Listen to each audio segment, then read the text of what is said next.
I've had a few questions about the nutrition that I used for the 57k ultra race that I did in Sweden, the Kullamannen UTMB race, and my nutrition worked really well, so I'm happy to take you all through it. I look like I'm about to do a cooking show, but I'm not. I'm just going to take you through the nutrition that worked, what I practiced, and also how I prepped my gut to absorb what I was taking on race day. So basically I've spoken in word with a few nutritionists now, and I went through the low residue diet the day before, or two 1.5 days before the race, and that basically involves rice and even more rice. So I each meal from pretty much Thursday night all the way till Saturday morning of the race was rice based, and started to cut out a lot of vegetables and high fibre foods. And a great tip, because I was just eating plain rice and chicken and thinking this is really boring, the great tip that James actually gave me was to put some soy sauce on it. So soy sauce. So that actually really helped to make it a little bit more tasteful. But rice pudding in the morning, I mean, porridge isn't high in fibre, so it's still quite low in fibre, so porridge is fine. But I've really got used to and quite like rice pudding in the morning of a race, and I find it goes down a lot better. It's nicer. When I have my porridge, I'm usually like, I'm just like trying to, like with the race nerves, it just doesn't taste like it usually does, where you can just go through a massive bowl of porridge. But rice pudding just seems to go down a little bit better, and I have jam with that and a banana, and that worked quite well. So what I found is that really helps the gut to be able to absorb the gels and the nutrition that you're taking on. I also did this on my session on Tuesday. So I did a session on Tuesday, and I'm gearing towards a Valencia marathon this weekend. But last Tuesday I had a full day at work, and usually my stomach is really dodgy in the evening because I've eaten probably fibrous food. So this week I just had rice, and I had some tuna fish, and then I just had some Branston pickle to make it taste better. And that worked really well. I didn't actually get stomach problems in the session. So you shouldn't have a low fibre diet in general. You need your fibre. But actually on those session days where you do find your stomach a bit yuck, it's worth actually trying to cut down that fibre in the day so that your stomach is a lot better in the evening. But let's go on to race nutrition. So I practiced this probably from 6 to 8 weeks out from the race. And I did a couple of my long runs where I really worked hard to look at how much carbohydrate I could get in. For the race itself, I settled for 60 grams of carbohydrate per hour, but I did test up to 90 grams per hour pre-race. So that involved basically the staple of my carb intake was, I've got a hair bubble around here. So that was for travel. And it's got all stuff over it, it's been to Sweden and back.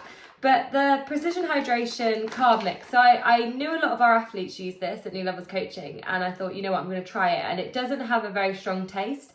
And I did Manchester Marathon a couple of years ago and had a norovirus and bought up a lot of Morton gels and products. So I can't really touch Morton. I know it's about training the gut, but every time I see it, I just want to throw up.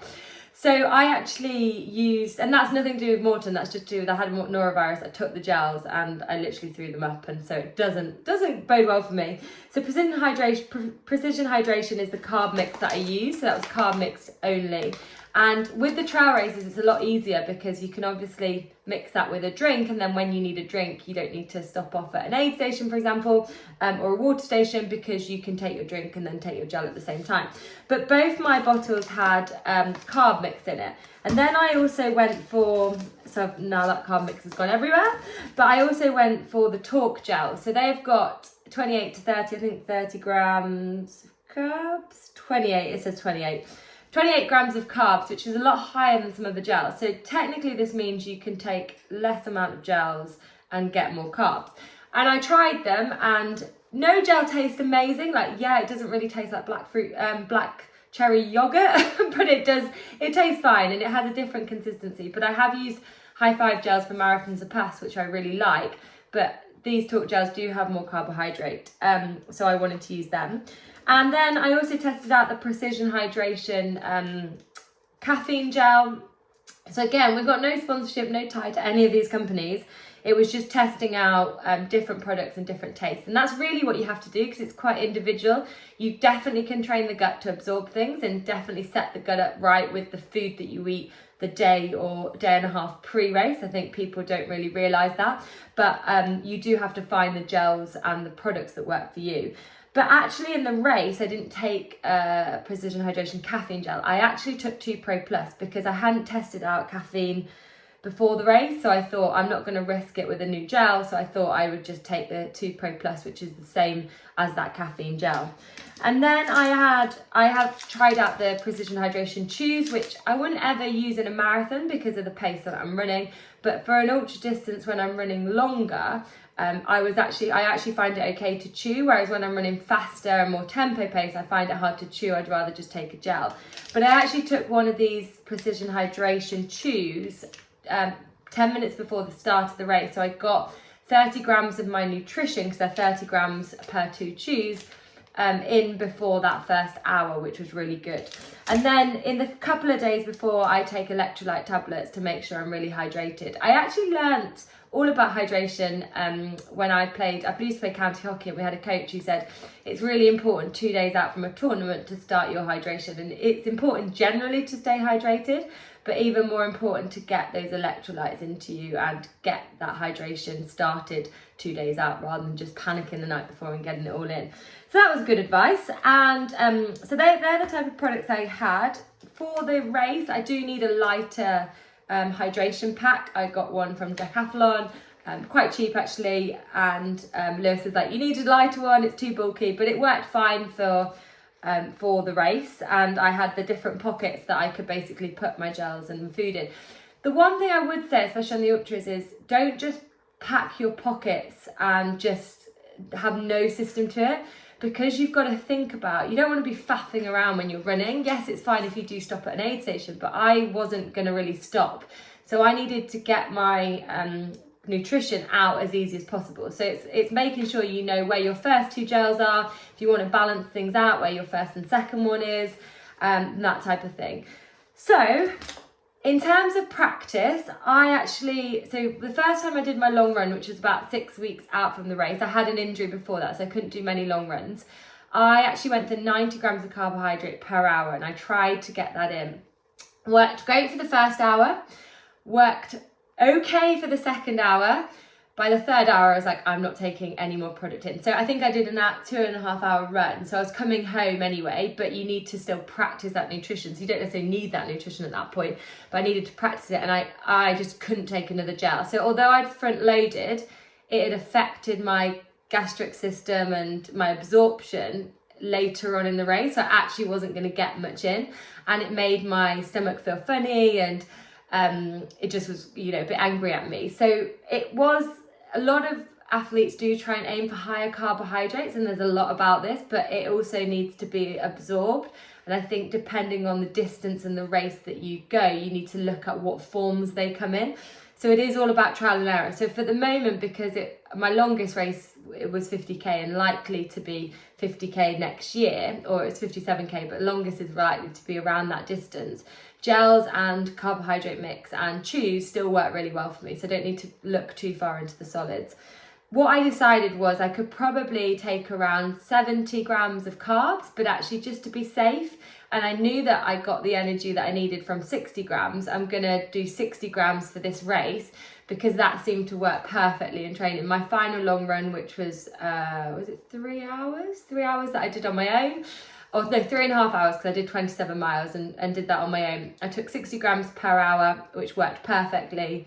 And I basically knew that I had my race prep nailed down with that, so I knew exactly what I was going to do. So what did I do? I didn't bring my flask down actually to show you, but I mixed the carb drink, and I put 60 grams of carbs into 500 mils, and I had 250, about 200 mils actually per hour. I reduced the water content because it was cold, so it was 30 grams of carb drink and about 200 mils of water, and I had that in the hour, so that was my 30 grams of carbs coming from my carb drink, and then I would have a gel. So for the first hour of my race, I had the Precision Hydration Chew 10 minutes before I started. And then for the first 20 minutes, I didn't have anything. And then, or I had sips of my drink. And then I started to drink the first 200 mils of my carb drink, which meant I got 30 grams of carbohydrate in that first hour. Second hour, I went to the gel first. So I had that at about, did I have that about, I don't know, even just after the first hour, or I had that an hour and 10 in. I had that quite early actually. And then I had the 30 grams of the carb mix as well. So that was being sipped as we went, but I made sure by the time the 2 hour mark hit, both of those had been consumed. So that meant the 60 grams of carbs in the hour. Again, I did exactly the same into the third hour. And I think in the second hour, that's when I took my caffeine tablets. I can't actually remember when I took them. I'm thinking it might have been 2 hours 20. I took 2 before I started.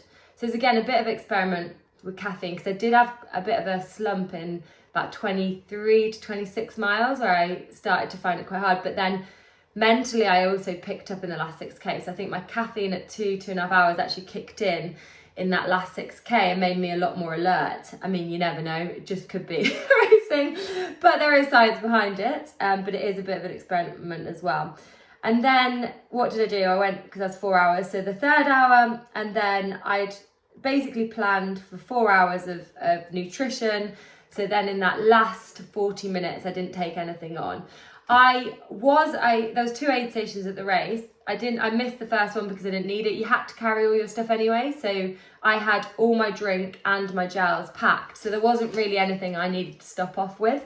But on the second aid station, I was literally, it wasn't cold, but it wasn't freezing cold. But it was a little bit milder than we thought, which was quite good. But I remember getting to the aid station thinking, I need water, I need to put it over my head, and I wanted some Coke. I don't know why. I found the race that I did in Verbier, and a lot of ultra runners and trail runners do take Coke on. Often it's flat actually.